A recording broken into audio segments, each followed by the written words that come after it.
ह्या आपल्या करंज्या चिवट पण नाही होत आणि नरम पण नाही, अशा मस्त खुसखुशीत होतात. मी तुम्हाला एक दाखवते, हे पहा.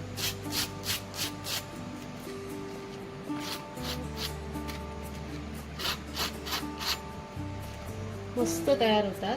आता आपण डिश मध्ये काढून घेणार आहोत. नमस्कार, विजेताज रेसिपीज मध्ये तुमचं सर्वांचं स्वागत आहे. आज आपण नारळी पौर्णिमा विशेष नारळी पुऱ्या बनवणार आहोत. त्यासाठी मी इथे 2 वाटी नारळाचा कीस घेतलेला आहे, ओल्या नारळाचा, 1 वाटी गूळ आणि हे बदाम आणि मनुके घेतलेले आहेत. तर आपण आता सुरुवात करूया. आपण आता पुरीसाठी पीठ मळून घेणार आहोत. त्यासाठी मी इथे 1 वाटी गव्हाचे पीठ घेतलेले आहे. चवीसाठी थोडंसं मीठ आणि आपण याच्यामध्ये थोडं तेल टाकणार आहोत. आणि तेल हे गरम केलेलं नाहीये. आता आपण हे सर्व मिक्स करून घेणार आहोत.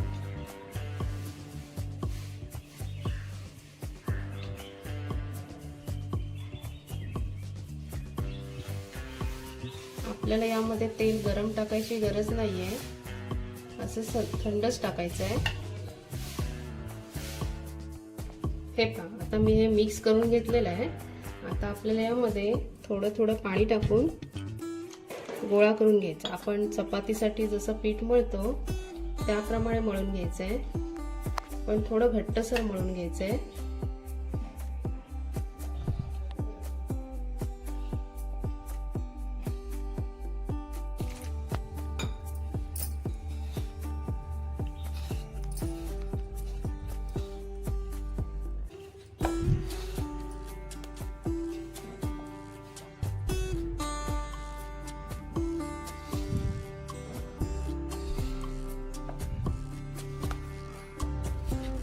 आपल्याला या नारळी पुऱ्या मस्त खुसखुशीत करायच्या.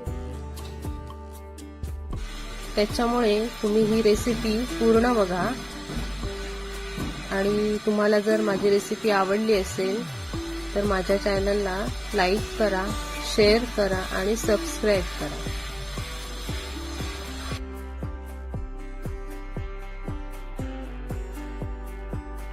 हे पहा, आपल्याला असं याप्रमाणे मळून घ्यायचं आहे.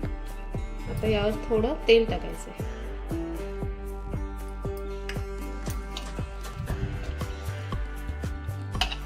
आणि आता आपण हे 15 मिनिट असंच ठेवणार आहोत. तोपर्यंत आपण सारणाची तयारी करूया. आता मी कढई ठेवलेली आहे. आपण त्यामध्ये 1 चमचा तूप टाकणार आहोत.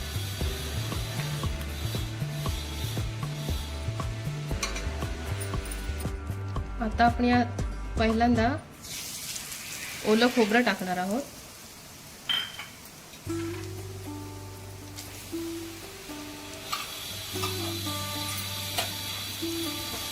आणि ते 2-3 मिनिट चांगलं परतून घेणार आहोत.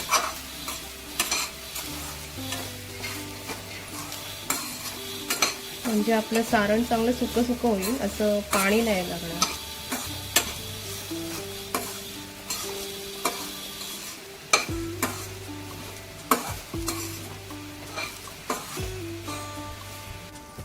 आता आपण यामध्ये मनुके आणि बदाम टाकणार आहोत.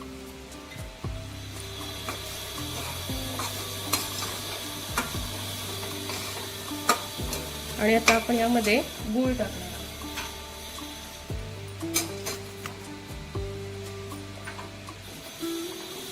आणि गूळ विरघळेपर्यंत आपण ठेवणार आहोत.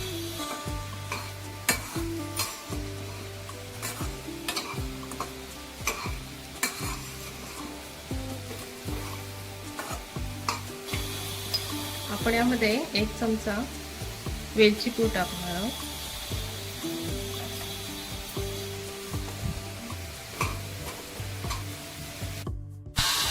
हे पहा, एक 10 मिनिटं लागतात आपल्याला गूळ विरघळण्यासाठी. आता आपले सारण तयार झालेलं आहे. आता आपण गॅस बंद करणार आहोत. आता एक 15-20 मिनिट झालेली आहे. आता आपण बघूया, आपलं पीठ मस्त तयार झालेलं आहे.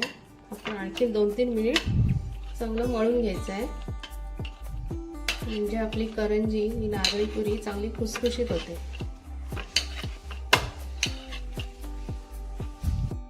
हे पहा, आता आपल्याला याचे 2 भाग करायचे आहेत. आता आपल्याला यावर थोडं पीठ टाकायचं आहे आणि आपल्याला असं लाटून घ्यायचं आहे.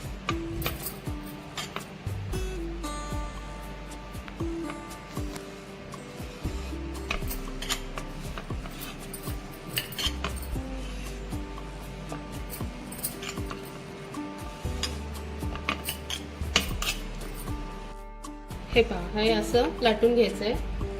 आता आपल्याला त्यावर 1 चमचा साजूक तूप टाकायचं आहे आणि थोडंसं तांदळाचं पीठ, तुम्ही कॉर्नफ्लोअर टाकलं तरी चालेल, आणि हे चांगलं आता पसरवून घ्यायचं आहे. तांदळाच्या पिठामुळे आपली करंजी किंवा नारळी पुरी मस्त खुसखुशीत होते.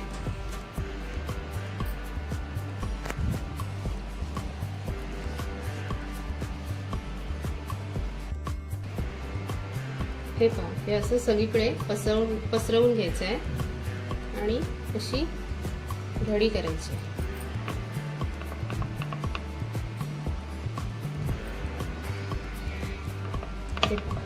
याप्रमाणे करून घ्यायचं आहे आणि पुन्हा ही आपल्याला लाटून घ्यायचे आहे. थोडं पीठ घ्यायचं आहे,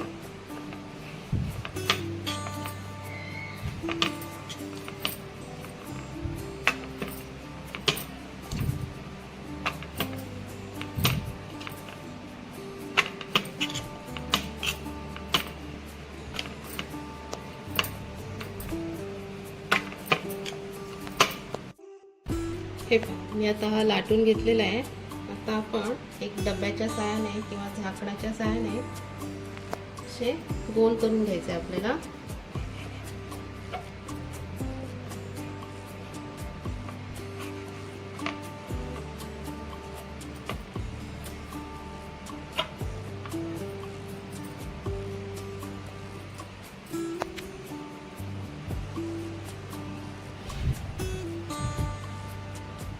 हे पहा, असं याप्रमाणे आपल्याला लाटून घ्यायचं आहे, कट करून घ्यायचं आहे. आता आपण यामध्ये सारण भरणार आहोत.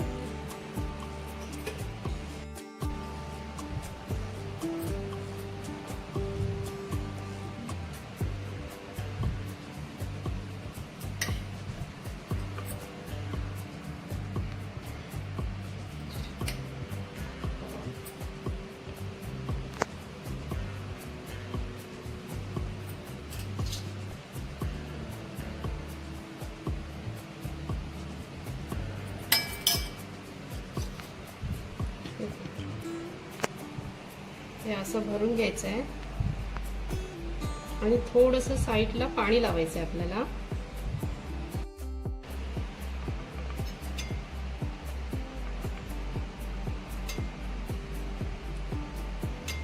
म्हणजे ही पुरी आपली सुटणार नाही तेलामध्ये.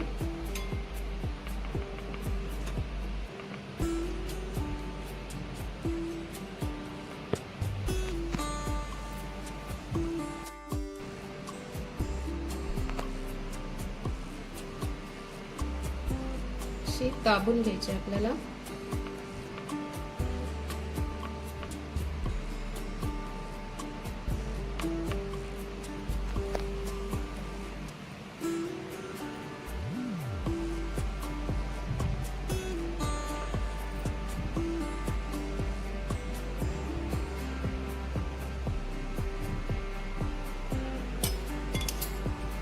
तुमच्याकडे जर साचा असेल तर तुम्ही साच्याने केल्यात तरी चालेल. मी काचणीने करते, कट करते.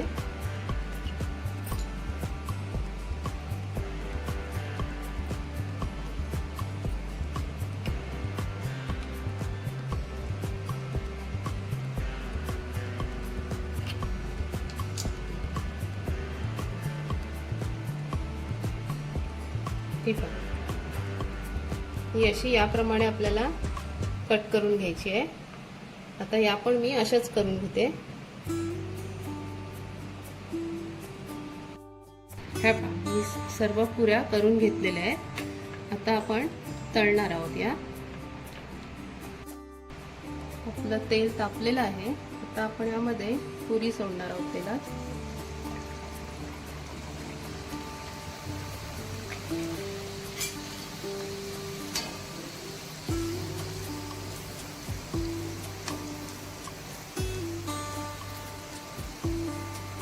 तेल आपल्याला जास्त पण गरम नाही घ्यायचं आहे। जास्त गरम झालेलं असेल तर मग त्या पुऱ्या आपल्या करपू शकतात। तर असं पलटवायचे आहे।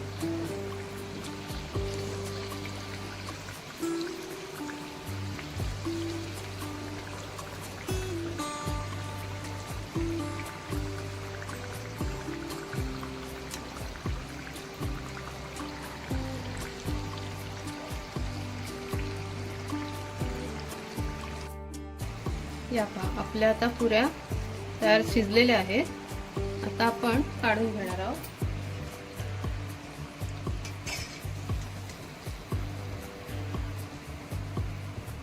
या पहा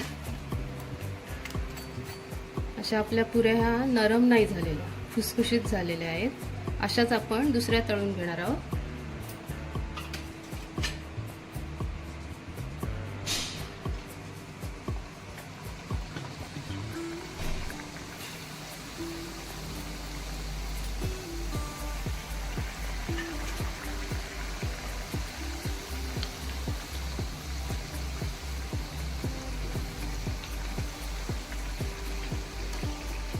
रवा मैदा न वापरता आपण गव्हाचं पीठ घेतलेलं आहे आणि गव्हाच्या पिठाच्या पण मस्त खुसखुशीत अशा नारळी पुऱ्या तयार होतात।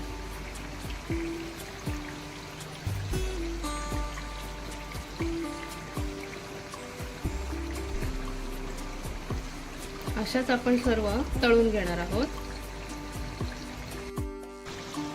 ह्या पहा आपल्या पुऱ्या झालेल्या आहेत। आता आपण या काढून घेणार आहोत।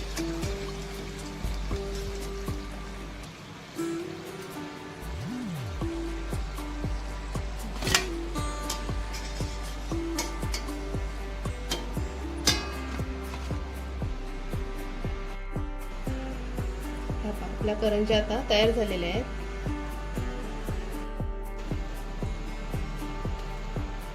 रवा मैदा न वापरता पण मस्त खुसखुशीत होतात। या नरम पण होत नाही आणि चिवट पण नाही होत, खूप छान होतं। तुम्हाला जर माझी रेसिपी आवडली असेल तर लाईक करा, शेअर करा आणि सबस्क्राईब करा।